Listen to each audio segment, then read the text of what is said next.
धोखा दे दिया है। हाँ, वही नरेंद्र मोदी जो दोस्ती निभाने के लिए जाने जाते हैं, वही नरेंद्र मोदी जो अच्छे संबंधों के लिए जाने जाते हैं। लेकिन इस बार खबर ऐसी आ रही है, लोग ये कह रहे हैं कि नरेंद्र मोदी क्या नीतीश कुमार को धोखा देने के प्लान में है। दरअसल बात हो रही है नीतीश कुमार की, क्योंकि नीतीश कुमार ने अभी वक्फ बिल संशोधन अधिनियम में जब जरूरत थी सांसदों की, जब जरूरत थी समर्थन की, तो एनडीए को समर्थन दिया, नरेंद्र मोदी को समर्थन दिया। लेकिन अब उसी बीच एक खबर यह आई है कि बीजेपी ये चाह रही है कि नीतीश कुमार बिहार में इलेक्शन ना लड़े, बल्कि उनके लिए दूसरी तैयारी कर ली गई है। क्या है पूरा मामला, चलिए मैं आपको बता देता हूं। नमस्कार, मैं हूं वैभव दीक्षित। सबसे पहले मैं आपको एक बयान दिखाना चाहूंगा, जिस बयान के बाद से जेडीयू में हलचल मच गई है। हालांकि ये नीतीश कुमार के प्रमोशन की बात है, लेकिन बिहार की राजनीति के हिसाब से उथल पुथल वाली बात है, हलचल मचा देने वाली बात है। दरअसल एक पूर्व केंद्रीय मंत्री हैं, मैं आपको उनका नाम भी बताता हूं, अश्विनी चौबे, जिन्होंने एक स्टेटमेंट दिया, एक बयान दिया। वो कह क्या रहे हैं, सबसे पहले उस पर ध्यान दीजिए।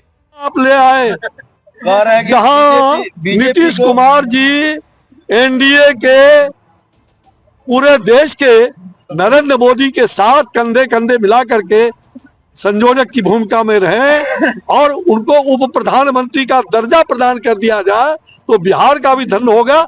दूसरा उप प्रधानमंत्री हमें जगजीवन राम के बाद मिलेगा। ये हमारी इच्छा है, ये व्यक्तिगत रूप से। वो ऐसा सवाल क्यों कर रहे हैं कि लगातार की विपक्ष जो है बीजेपी को टारगेट नहीं कर रही है और कांग्रेस को लोग टारगेट कर रहे हैं? पप्पू यादव। अरे देखो, ऐसे ऐसे बहुत सारे लोग होते हैं, वो मैं उस पर बहुत टिप्पणी नहीं करना चाहता हूँ। ऐसे लोग धरा पर आते हैं, चले जाते हैं। ममता बनर्जी।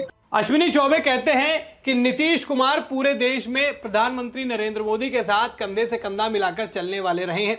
उनको उप प्रधानमंत्री का दर्जा प्राप्त कर दिया जाए तो बिहार धन्य होगा। इसके साथ ही हमें जगजीवन राम के बाद हमें दूसरा उप प्रधानमंत्री मिल जाएगा, ये हमारी व्यक्तिगत इच्छा है।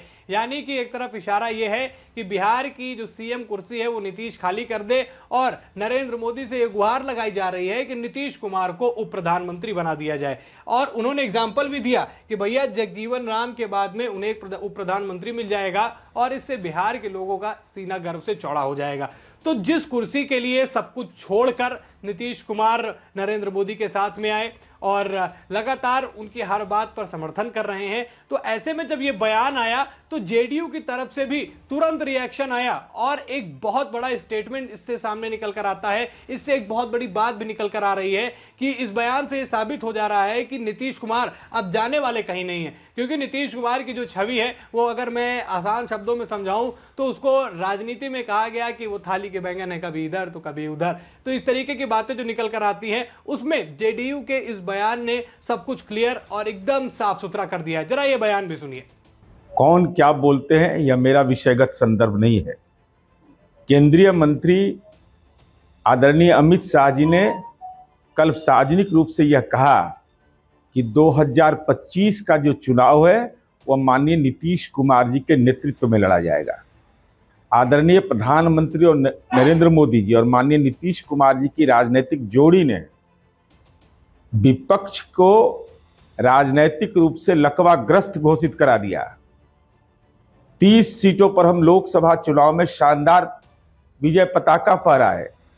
174 से ज्यादा सीटों पर हमारी बढ़त है और माननीय मुख्यमंत्री नीतीश कुमार जी राज्य की जनता की उम्मीद है। उम्मीद भरी निगाहों से जनता देखती है, जिसका भाजपा का केंद्रीय नेतृत्व हो, लोजपा का केंद्रीय नेतृत्व हो, राष्ट्रीय लोक मोर्चा का केंद्रीय नेतृत्व हो, ये तमाम सहयोगी पार्टियों को इस बात का एहसास है। ये जो बयान सुना, ये पूर्व मंत्री हैं नीरज कुमार, वो जेडीयू के नेता है। इन्होंने तुरंत जो है इस बयान के बाद अपनी प्रतिक्रिया दी है और उन्होंने जो कहा वो आपने सुना। उन्होंने कहा कि अमित शाह की बात उनको उन पर विश्वास है, क्योंकि ये तय हो चुका है कि नीतीश कुमार ही एनडीए के जो चेहरा होंगे, मुख्यमंत्री के जो चेहरे होंगे वो नीतीश कुमार ही होंगे। लेकिन जब अश्विनी कुमार का ये बयान आया तो उसके बाद बिहार की राजनीति में हलचल मच गई। लोगों में थोड़ा सा ये सस्पेंस बन गया, क्या वाकई नरेंद्र मोदी ने नीतीश कुमार को धोखा दे दिया है? क्योंकि उप प्रधानमंत्री जैसी चर्चा अभी तो फिलहाल नहीं चल रही है। योगी को लेकर चल रही थी पर नीतीश कुमार को लेकर नहीं चल रही। तो क्या अश्विनी कुमार की तरफ से ये जो मैसेज आया है, ये जो उन्होंने बयान दिया है, क्या ये दूसरी तरफ इशारा तो नहीं कर रहा है? और जहां जेडीयू ने वक्फ बिल को लेकर एनडीए का समर्थन किया, उनको समर्थन दिया, उसके बाद से नीतीश कुमार और उनकी पार्टी को लगातार इस्तीफों का सामना करना पड़ रहा है। तो ऐसे में जहां नीतीश कुमार ने कुर्बानी दी, उनके नेता जो उनसे नाराज हो गए, तो उसमें जब इस तरीके का बयान निकल कर आया तो समझ में लोगों के आने लगा कि कहीं ऐसा कोई मतलब कोई मामला तो नहीं क्रिएट किया जा रहा कि नीतीश कुमार की जगह बीजेपी किसी और चेहरे को आगे लाने के प्रयास में हो, गठबंधन में बीजेपी प्रमुख दल के रूप में आगे आने के प्लान में हो।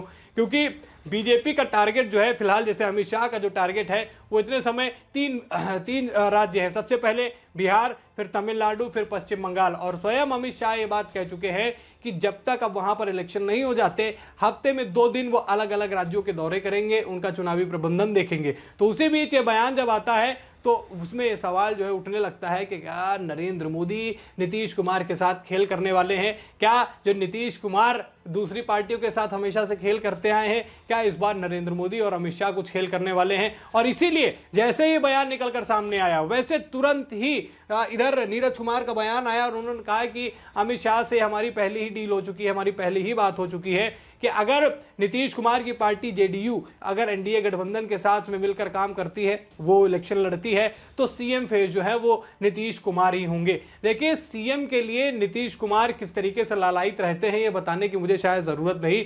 इतिहास इस बात का गवाह है कि तमाम पार्टियों से इधर उधर करना, कभी खुद चुनाव लड़ना, कभी लालू के साथ चले जाना, फिर मोदी के साथ वापस आ जाना, ये चीजें तो हमने लगातार बिहार की राजनीति में देखी हैं। और नीतीश कुमार का सीएम की कुर्सी के प्रति प्रेम क्या है, ये इससे ही साबित हो जाता है। और अगर उसमें इतना बड़ा समर्थन देने के बाद, सबका विरोध लेने के बाद उनके साथ ऐसी ट्रेजेडी हो जाए तो कहीं ना कहीं बिहार की राजनीति में एक बड़ा भूचाल आ सकता है। अब देखिए, बीजेपी अब उन जगहों पर अपनी मजबूती बनाना चाहती है जहां वो गठबंधन के सहारे अब आगे बढ़ चुकी है। तमिलनाडु में भी वही काम कर रहे हैं, पश्चिम बंगाल में भी वही काम कर रहे हैं, बिहार में भी वही पॉलिटिक्स जो है अब आगे वो लेके जाना चाहते हैं। इसीलिए माना जा रहा था कहीं इसके पीछे कोई गहराई तो नहीं, कहीं इस बात के पीछे कोई बड़ा मैसेज तो नहीं, क्योंकि तमिलनाडु में आप देखेंगे डीएमके को हराने के लिए एआईडीएमके के साथ में गठबंधन की प्लानिंग चल रही है।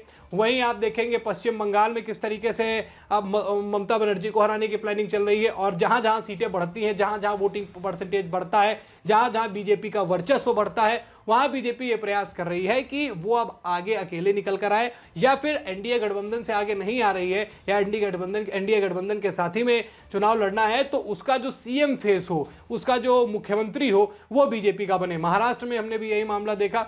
तो अब इसीलिए ऐसी जब खबर निकल कर आई, ये जो बयान निकल कर आया, इसी वजह से जेडीयू में हलचल मच गई और नीतीश कुमार सहित तमाम नेता जो है उनके मन में ये सवाल पैदा हो गया कि कहीं तमिलनाडु और पश्चिम बंगाल जैसी स्थिति, महाराष्ट्र जैसी स्थिति बीजेपी यहां तो नहीं करना चाहती कि सहारा जो है वो गठबंधन का हो, लेकिन जब सीएम फेस की बात आए तो वहां पर नीतीश कुमार का पत्ता कट हो जाए। नीतीश कुमार के साथ पिछले कुछ महीनों में ऐसी चीजें लगातार होती हुई नजर आई जिसमें कई इस तरीके की चीजें सामने निकल कर आती हैं, बयान निकल कर आते हैं। लोग ये भी कह रहे हैं कि नीतीश कुमार की उम्र जो है वो अब ज्यादा हो चुकी है, पॉलिटिक्स में अब नीतीश कुमार को रिटायरमेंट ले लेना चाहिए, किसी दूसरे को मौका दे देना चाहिए। लेकिन नीतीश कुमार में अभी फिलहाल ऐसी कोई भी चीज नजर नहीं आती उनकी तरफ से, उनकी पार्टी की तरफ से। ये बिल्कुल साफ और सुथरा है कि नीतीश कुमार को ही वो मुख्यमंत्री देखना चाहते हैं। अब बीजेपी के साथ में भी ये मजबूरी है और अकेले बिहार में बीजेपी का चुनाव जीतना भी बड़ा मुश्किल नजर आता है, क्योंकि वहां पर जिस हिसाब से